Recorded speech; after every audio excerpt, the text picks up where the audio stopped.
BSc part first के सभी students, आज के इस वीडियो सत्र में लेक्चर में आपको प्रकाशिकी में व्यधिकरण के चैप्टर में एक अत्यधिक इम्पोर्टेंट डेरिवेशन करने जा रहे हैं और जिसका नाम है तनु फिल्मों से व्यधिकरण। इसमें आप जो देख पा रहे हैं तनु फिल्मों से व्यधिकरण में कि जो तनु फिल्म क्या होती है, सबसे पहले आप लोगों को समझ में ये नहीं आ पाता। तनु फिल्म माने जैसे साबुन का 100 बबल है, 100 बबल में साबुन की जो बुलबुली की परत है 10 की घात 6 मीटर की कोटि की होती है, यानी 1 माइक्रोमीटर की कोटि की होती है। ऐसे ही अगर पानी भरा हुआ है और उस पर कुछ चिकना परत ऊपर जमी हुई है, कोई चिकनापन चिकनी उंगली आप लगा दोगे पानी पर तो उस पर एक चिकनी परत ऊपर छा जाएगी। उस चिकनी परत को भी पतली फिल्म कहते हैं और 10 की घात -6 मीटर की कोटि की वो होती है। तो इसको तनु फिल्म पर आप देखते हो जब प्रकाश पड़ता है तो आप देखते हो तनु फिल्मों में साबुन की बुलबुली में या सड़क पर स्थित पानी की परत पर जब आप प्रकाश पड़ता है तो आप देखते हो कि जो फिल्म है उसको रंगी कुछ रंग दिखाई, कलर्स दिखाई देते हैं आपको। बैगनी है, नीला है, रेड है, इस टाइप के रंग दिखाई। तो व्यतिकरण की घटना है, तो उसी को पढ़ने जा रहे हैं मैथमेटिकली।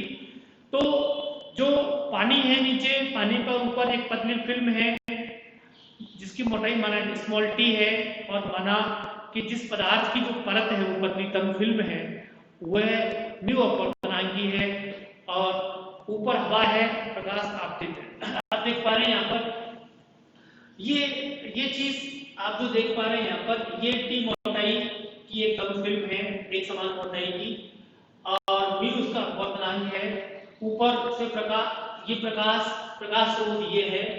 चूंकि एक समान मोटाई की जब फिल्म होती है तब इस पर आपको इसमें आयाम के विभाजन के द्वारा आपको कला संबद्ध स्रोत प्राप्त हो रहे हैं, जिसकी कि अपने पीछे चर्चा की हुई है। और कला संबद्ध स्रोत प्राप्त आयाम के विभाजन के द्वारा कला संबद्ध स्रोत प्राप्त करने के लिए आपको विस्तृत स्रोत की आवश्यकता होती है। ये विस्तृत स्रोत है, विस्तृत स्रोत में से माना एक प्रकाशीय किरण इस पर यह आपतित है और ए बिंदु पर ये प्रकाश किरण जैसे आपतित होती है। क्लियर?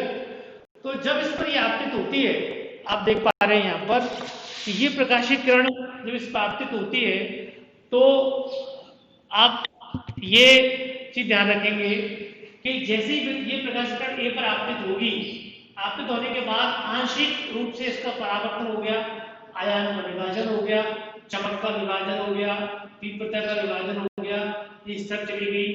आंशिक रूप से इसका अपवर्तन हुआ, यानी माध्यम में आई है, अपवर्तन होकर बिंदु बी पर आई और जैसे बिंदु बी पर पहुंचती है फिर इसका इस सतह से परावर्तन होता है, इसी दिशा में आ गई। और परावर्तन के बाद आप देख पा रहे हैं कि फिर ये यहाँ से इसका ये हवा में निकल जाती है I2 और इसमें परावर्तन होता है, डी पर पहुंचती है, डी से पर परावर्तन होता है, ई पर पहुंचती है, इसी सीधी हवा में निकलती है, इसका नाम माना R3 है। ऐसे ही डी से ये जो हवा में निकली ये T1 है, डी से यहाँ से जो पारगमन हुई वो D2 है।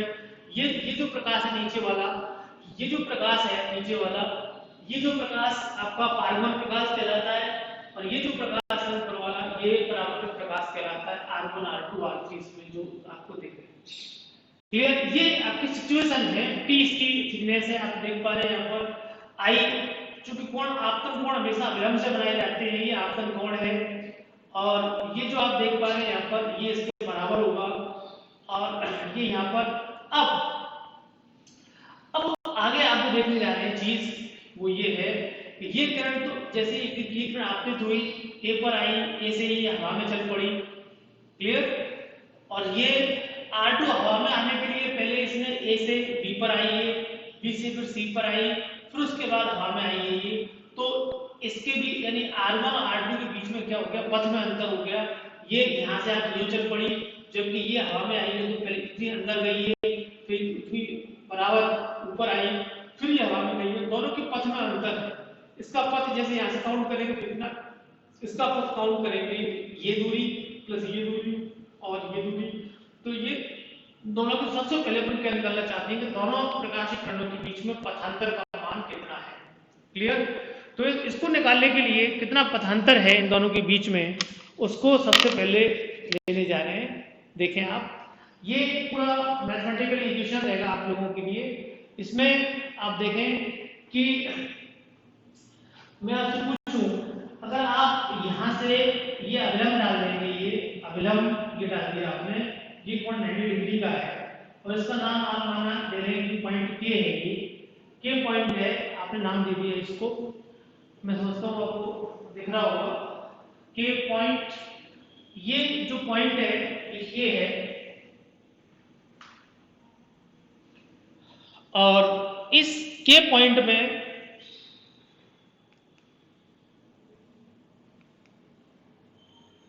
आप और साफ देख पा रहे होंगे, ये पॉइंट के है, आप देखेंगे ये आपने ऐसा अभिलंब खींच दिया, ये अभिलंब खींच दिया। अब इस, अब आप देखो इसके बाद पथ की लंबाई, इनकी लंबाई क्या है, बराबर। तो कितना पथांतर हुआ, path difference between R1 and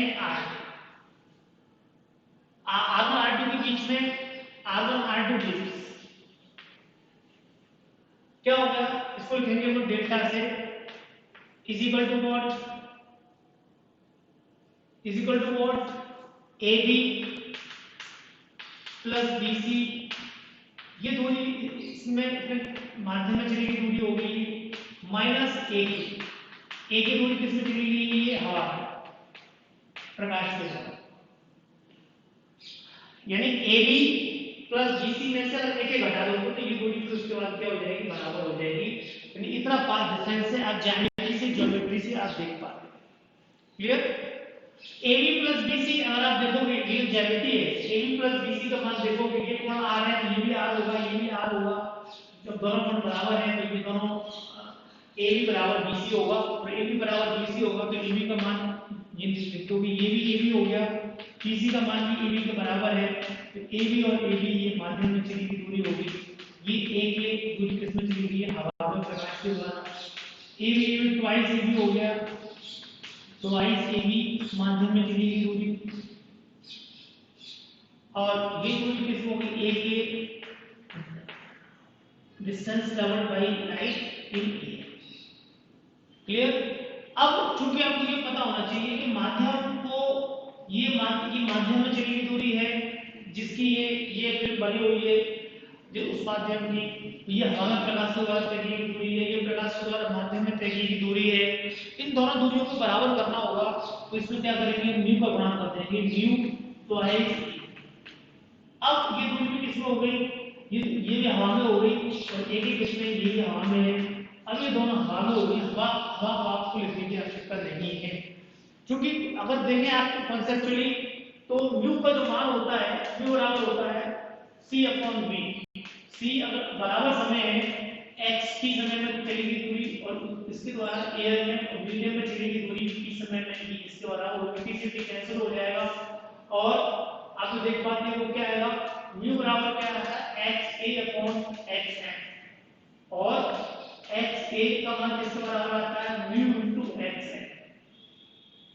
इस चीज को हम पहले से 12वीं क्लास से जानते हैं कि अपवर्तन की जो परिभाषा है, प्रकाश के द्वारा हवा में चली गई वेग, प्रकाश के द्वारा माध्यम में जो वेग होता है वह अनुपात म्यू के बराबर होता है, और t समय में माना c का मान किसके बराबर आएगा, XA × t, उसका मान किसके बराबर आएगा, XM × t, t से t कैंसिल हो गया, x/1 मींस ये कांसेप्ट क्या निकल के आया, और माध्यम प्रकाश के द्वारा माध्यम में चली गई दूरी XM है, और प्रकाश के अगर इसमें म्यू का गुणा कर देंगे तो किसके बराबर आ जाएगी, ये प्रकाश की हवा में चली गई दूरी की तुल्य आ जाएगी। इस चीज को अपन पहले से जानते हुए उसका यूज कहां किया है, यहाँ पर किया है, ये माध्यम में चली गई दूरी है, ये हवा में चली गई दूरी है, दोनों को माइनस तभी कर सकते हैं जबकि दोनों हवा में होंगी, तो इस माध्यम को हवा में चेंज करने के लिए you have multiplied this twice AB by mu. Now these two distances are in air, so you can now अब आप इसे घटा सकते हैं। तो ये पथांतर का मान आ गया, यहाँ से यहाँ तक का ये समीकरण नंबर अपना 1 हो गया। अब ये समीकरण नंबर 1 क्लियर। इसको जानने के बाद अब यहाँ पर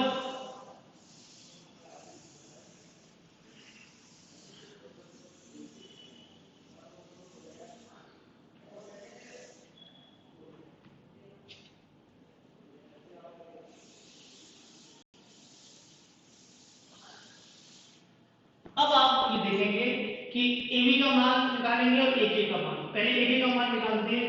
ये दूरी है, ये जो आप देख पा रहे हैं, ये आई, ये 90 माइनस आई, ये 90, ये आई। क्लियर? ये आई एंगल हो गया। अब इसका मान निकालोगे तो मान कैसे निकाल पाएंगे आप, वो आप ध्यान रखेंगे। ये अपना समकोण त्रिभुज हो गया, एक आप देख पा रहे हैं, ये आधार हो गया।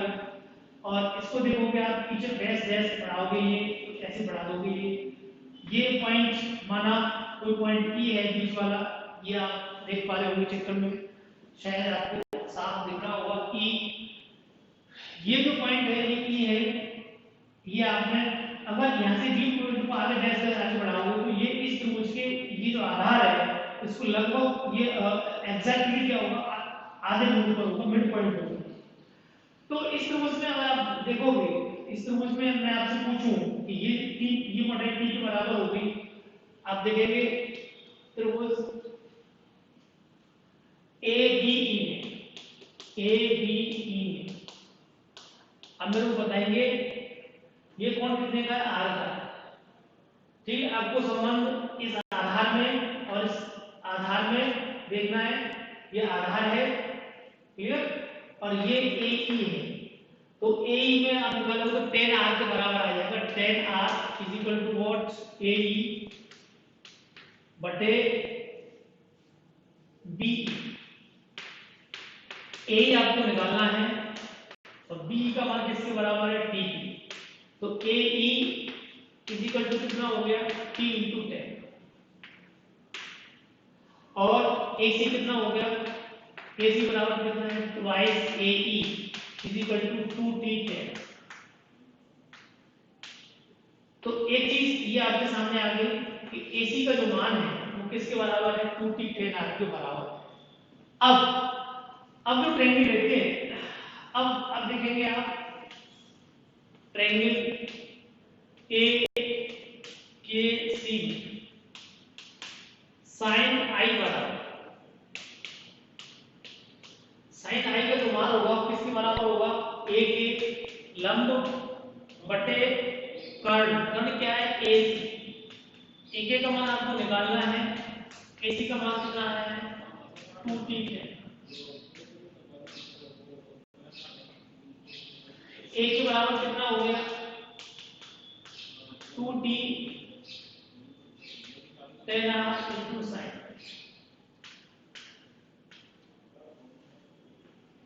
क्लियर?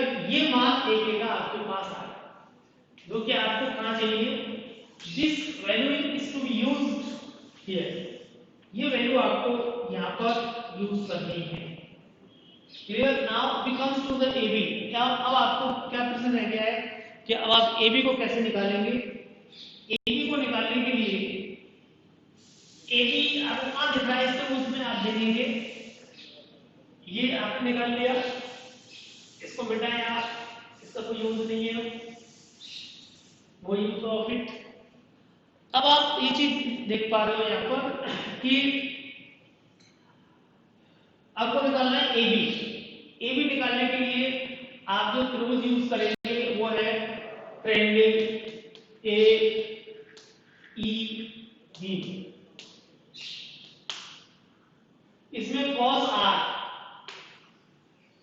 आधार बटा कर्ण, आधार क्या है इसका, BE, कर्ण कितना है इसमें, AB।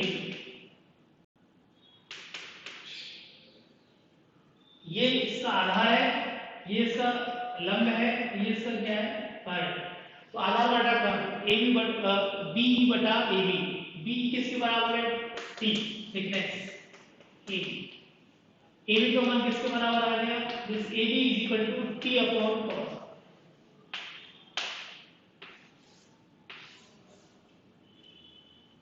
इसका यूज कहां करने जा रहे हैं, आप देख पा रहे हैं, आप जो चीज देख पा रहे हैं वो ये है कि आपके पास AK का मान आ गया है। आपके पास इस इक्वेशन में सबसे पहले आपने पथांतर का इक्वेशन निकाला। पथांतर की इक्वेशन में आप देख रहे हैं आपके पास ट्वाइस AB माइनस AK का मान आया। AK का मान निकाल लिया आपने अलग से ट्रिग्नोमेट्री से, त्रिभुज की सहायता से। फिर आपने इसमें ए बी का मान निकाल लिया ट्रिग्नोमेट्री की सहायता से। दोनों मानों को निकालने के बाद आप इन दोनों मानों को वहीं रखने जा रहे हैं, तो आप क्या चीज पाएंगे वो देखें आप।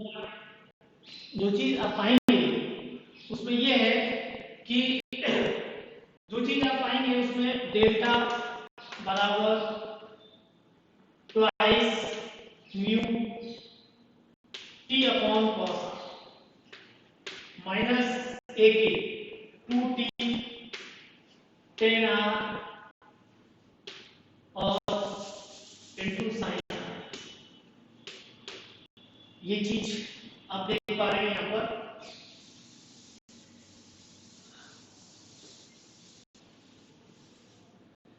अब इसमें से वहां दिख रहा है बोर्ड पर, यस दिख रहा है। इन सब चीजों को हटा देना, थोड़ा सा आपको ऐसे लग रहा होगा कि क्या है, इसको हटा दें।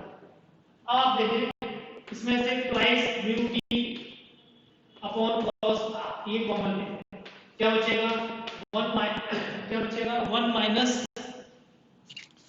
क्या बचेगा आपके पास 1 माइनस, और अगले पद क्या आ जाएगा 2t आ गया 10 आर साइन आई बटे म्यू और कॉस आर। क्लियर? इतना समझ पा रहे होंगे गणित के हिसाब से। तो ये चीजें इसमें इस तरीके से आ जाएंगी, twice mu t upon cos r, यहां हम लोगे 1 माइनस ऊपर क्या है 10 आर, तो पहले बटे लाइन खींचेंगे आप, यहां लिख लेंगे sine r upon cos r sine i dot cos r, और म्यू बराबर स्नेल्स के नियम से क्या होता है साइन आई बटे साइन। ये सारी वैल्यूज आपने यहां पर रख दी, और रखने के बाद आप क्या चीज देख पा रहे हैं यहां पर, इसमें क्या कैंसिल हो रहा है आप देख पा रहे हैं, cos r से cos r cancel, sin r से sin r cancel, you are getting what twice mu t upon cos r 1 minus sin square. और ये किसके बराबर होता है, ये twice mu t upon cos r, ये cos स्क्वायर r के बराबर। इसके बाद अब मैं यहां ले रहा हूं ऊपर, यहां रखे, यहां है आप। अब ये बड़ा किसका है ट्वाइस म्यू टी कॉस, ये मान किसका है delta. Clear? It is the path difference between r1 and r2। सबसे पहले आपको ये चीज निकालनी होगी। क्लियर? अब आपको ये चीज देखना है कि इन दोनों में R1 R2 में एक, जैसे ये जो है ये यहां से सरल माध्यम की बाउंड्री से परावर्तित होगी, स्टोक्स के नियम का यूज करेंगे R1 कहां से, ये ऊपर हवा माध्यम है, ऊपर ये कोई माध्यम है यहां पर, तो ये R1 कहां से होगी परावर्तित, यहां से। ये क्या है सरल माध्यम की बाउंड्री है, तो इसमें अतिरिक्त लैम्डा बाई 2 का या पाई का क्या उत्पन्न हो जाएगा कलांतर पदांतर। अगर कोई स्टोक्स के नियम से यदि कोई प्रकाशीकरण सघन माध्यम की बाउंड्री से परावर्तित होती है तो उसमें लैम्डा बाई 2 का पथांतर या पाई का कलांतर एडिशनली उत्पन्न हो जाता है। तो ये इसको देखोगे ये कहां से हुई है, इसमें देखेंगे आप ये यहां से परावर्तित नहीं हुई है, ये पारगमन से ये यहां से निकली है, इसको बैक करोगे यहां से परावर्तित हुई है। इस बिंदु से देखें आप यहां से अपवर्ड के ऊपर यहां आ गई, यहां से परावर्तित हुई, तो परावर्तित हुई तो ये विरल नीचे विरल माध्यम है हवा है, तो विरल की बाउंड्री से परावर्तित हुई मानी जाएगी, तो इसमें स्टोक्स का नियम नहीं लगेगा। यहां से ये परावर्तित होकर इस तरफ गई है, ये हवा में निकल गई है, तो यहां कोई परावर्तन नहीं हुआ है, तो इसमें केवल एक बार परावर्तन हुआ है बिंदु बी से, और वो भी विरल माध्यम की बाउंड्री से हुआ, इसलिए R2 में स्टोक्स के नियम के अनुसार कोई भी अतिरिक्त पथांतर नहीं होगा, इसलिए केवल किसमें होगा, इसमें होगा। और इसके बाद अगर क्या करेंगे अपन, चूंकि इसको घटाया है ये को हमेशा इसको घटाएंगे, तो इफेक्टिव पाथ डिफरेंस प्रभावी पाथ डिफरेंस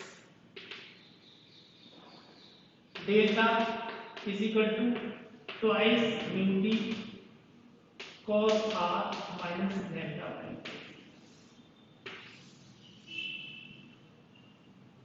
ये प्रभावी पथांतर होगा। इस फॉर्मूले को आप सबसे पहले याद रखेंगे, जानेंगे। इसके आगे अब ये बात करेंगे इसमें कि पतली फिल्मों में आपको संपोषी व्यतिकरण कब होगा और विनाशी व्यतिकरण कब होगा, तब इनकी शर्तें लगाएंगे, तब आप इसको पढ़ेंगे। आज केवल इस डेरिवेशन को आप अच्छी तरीके से तैयार करेंगे, पक्का करेंगे।